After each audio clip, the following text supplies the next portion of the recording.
आज की वीडियो में हम बात करेंगे कि पैरों पे जो पड़ने वाले छाले जैसी स्ट्रक्चर्स होती हैं, जिनको प्लांटर वॉर्ट्स बोला जाता है। ये छोटे-छोटे पैच होते हैं जो फीट पे बन जाते हैं और ख़ास तौर से वो ऐसे एरिया में बनते हैं जहाँ पे वेट बेयरिंग होता है। यानी कि जब हम चलते हैं तो पैर का जोर जहाँ पड़ता है, वो जैसे एड़ी का हिस्सा हो गया या आगे की तरफ जो मेटाटार्सल का एरिया होता है जिसको हम balls of the four feet बोलते हैं, यानी कि पैर के पंजे वाला हिस्सा जहाँ पे वजन पड़ता है। तो प्रेशर होने की वजह से या प्रेशर पड़ने की वजह से जो ये वॉर्ट या एक तरीके के छाले जैसे पड़ते हैं, ये और ज़्यादा अंदर की तरफ चले जाते हैं और इनके ऊपर एक हार्ड लेयर बन जाती है स्किन की, जिसको हम कैलस बोलते हैं। ये जो प्लांटर वॉर्ट जिनकी हम बात कर रहे हैं, इससे मिलते-जुलते लीज़न होते हैं कॉर्न्स और कैलसेस।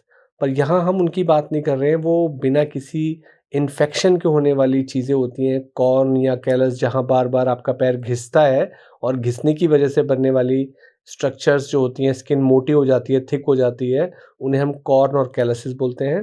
पर जो प्लांटर वॉर्ट हैं, ये वो स्ट्रक्चर्स हैं जो वायरस के इन्फेक्शन की वजह से होती हैं।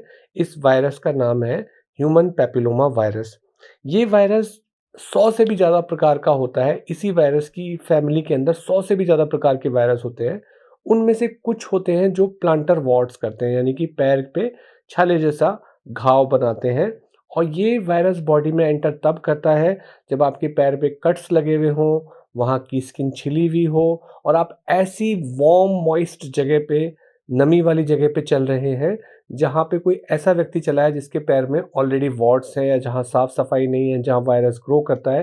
ख़ास तौर से जहाँ स्विमिंग पूल होते हैं, पब्लिक स्विमिंग पूल होते हैं, जहाँ पे लोग नंगे पैर चलते हैं स्विमिंग पूल के आस-पास के एरिया में, जहाँ दूसरा व्यक्ति जिसको वायरस हुआ है, वो भी चल रहा है, तो वहाँ से होने के चांसेस इसके काफ़ी ज़्यादा होते हैं, ख़ास तौर से आपके पैर में कट्स लगे हुए हों तब।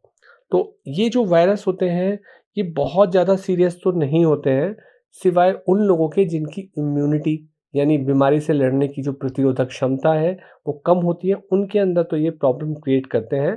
अदरवाइज़ बहुत सारे यंग और एडोलेसेंट ऐज के अंदर ये अपने आप ही ठीक हो जाते हैं और बस उनको ध्यान रखना चाहिए। पहली बार जब ये इन्फेक्शन होता है, वॉर्ट बनता है, तो ये छोटे-छोटे रफ़ ग्रोथ की तरह से आपके फुट पे दिखते हैं, ख़ास तौर से वेट बेयरिंग एड़ी के या पंजे के हिस्से के अंदर। स्किन जो होती है वो ब्राउन ब्लैक कलर की हो जाती है। धीरे-धीरे वहाँ कैलस बन जाते हैं, मतलब उसके आस-पास की स्किन हार्ड हो जाती है और इसके अंदर ये धँसता चला जाता है। लीज़न जो है वो स्किन के अंदर, क्योंकि आप उस एरिया में चलते भी हो तो वज़न भी उसी एरिया में पड़ता है जहाँ पे ये फॉल्ट होते हैं। कई बार इसके ऊपर एक ब्लैक कलर का पिन पॉइंट दिखता है, जो इसकी पुष्टि करता है कि ये वॉर्ट है और इसको बोला जाता है वॉर्ट सीड्स। क्योंकि जो ब्लैक कलर दिखता है इस घाव के अंदर, इस छाले के अंदर, वो बेसिकली ब्लड वेसल्स जो होती हैं, खून की नली जो होती है, उसमें ब्लड क्लॉट हो जाता है, वो दिखता है। तो जब ये बहुत सारे वॉर्ट बन जाते हैं पैर के अंदर, तो उनको हम मोज़ेक वॉर्ट्स बोलते हैं। मोज़ेक का मतलब बहुत सारी स्ट्रक्चर्स आपस में जुड़ के एक बड़ा मोज़ेक बना रही हैं। तो ये जो ग्रोथ होती है, ये पेनफुल होती है, जब आप चलते हैं, दबाने पे दर्द करती है। तो जब ये कंडीशन हो कि आपके वॉट से ब्लीडिंग होने लगी है, पेन होने लगा है, उसका कलर चेंज हो रहा है और लगातार ये बढ़ता चला जा रहा है, बार-बार होता चला जा रहा है, पेन से आप काम नहीं कर पा रहे हैं, आपको डायबिटीज़ भी है साथ में, आपकी इम्यूनिटी भी कम है, तो आपको डॉक्टर की सलाह लेनी चाहिए ऐसी कंडीशन में। कारण की बात करें तो हमें पता है कि कारण जो है वो इन्फेक्शन है ह्यूमन पैपिलोमा वायरस से। उन लोगों को होता है जिनके पैर में कट्स होते हैं पहले से। ऐसी जगह पे जाने पे जहाँ जैसे स्विमिंग पूल के आसपास का एरिया जो वार्म भी होता है, मॉइस्ट भी होता है, गीला होता है। इसीलिए ऐसी कंडीशन में पैर को सूखा रखना चाहिए, तो ताकि आपके अंदर ये वायरस एंटर ना करे। और इसके साथ-साथ आपकी इम्यूनिटी ठीक होनी चाहिए, तब आपको ज़्यादा प्रिकॉशन लेने चाहिए कि अगर एक ही फैमिली के अंदर देखा जाए लगातार सारे लोग उसी वायरस के ऊपर से चल रहे हैं स्विमिंग पूल में, तो ज़रूरी नहीं है सारे मेंबर्स को ये ह्यूमन पैपिलोमा वायरस की वजह से प्लांटर वॉर्ट बने। उनमें से जिनकी इम्यूनिटी कम होती है, उनके अंदर ये इन्फेक्शन फैलता है।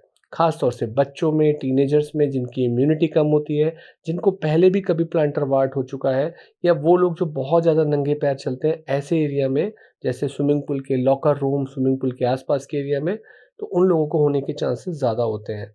अगर इस पे ध्यान नहीं देंगे तो आपके चलने में लगड़ाहट आ जाएगी, चला नहीं जाएगा, भागा नहीं जाएगा, मसल्स में और जोड़ों में पेन होने लगेगा। तो प्रिवेंशन सबसे अच्छी चीज़ है। अगर ये किसी को वॉट है, तो वो अगर अपने पैर के वॉट पे भी हाथ लगा रहा है, तो उसको हाथ को धोना चाहिए, किसी ऐसी चीज़ को टच नहीं करना चाहिए, कहीं ऐसा ना हो कि आपने अपने पैर के वॉट को छुआ और दूसरी जगह छूने से वो दूसरे व्यक्ति के अंदर जा सकता है। अपने फीट को साफ रखें, ड्राई रखें, ऐसे शू पहनें ताकि आप अगर किसी स्विमिंग पूल या उसके आस-पास के एरिया में जाते हैं, तो आपके अंदर वायरस एंट्री ना करे, आपके पैर पे कोई कट्स नहीं होने चाहिए ऐसी कंडीशन के अंदर। अगर आप इनको हटाने के लिए किसी तरीके का जो एक खुरदुरा पत्थर होता है जिसको हम प्यूमाइस स्टोन बोलते हैं, या नेल क्लिपर से आप काटने की कोशिश कर रहे हैं, तो उस चीज़ को आप किसी दूसरे हिस्से बॉडी पार्ट में नेल कट करने के लिए और ऐसी ऐसी चीज़ के लिए यूज़ नहीं करेंगे। नहीं तो इन्फेक्शन वायरल का वहाँ भी पहुँच जाएगा, ह्यूमन पैपिलोमा वायरस का। तो मेनली तो इसमें हमें सैलिसिलिक एसिड के प्लास्टर्स आते हैं वॉट पे लगाने के लिए, तो वो प्लास्टर्स लगा दिए जाते हैं, सैलिसिलिक एसिड प्लास्टर्स।